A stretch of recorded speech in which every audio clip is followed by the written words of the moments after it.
If na-fail yung trust ko, siguro sa kanila na lang yun. Yan. Pero marami namang okay talaga dito. Kaso mas marami lang talagang hindi. Alam mo yung parang nababalot sila ng galit, ng hate. And sobrang bigat nun. Kakatakot.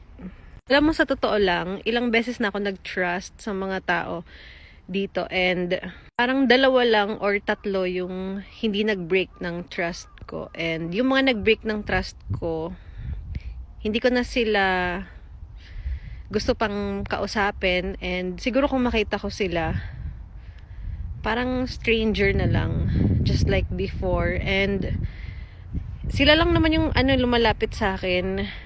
Pero thankful ako kasi habang maaga pa yung relationship namin as friends is nakikita ko na yung totoong ugali nila.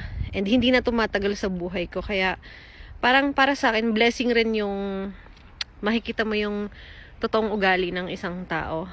Kasi hindi na siya magkakaroon pa ng chance na tumagal sa buhay ko. And wala na siyang malalaman na mga personal things about me. So, trust no one, yun lang.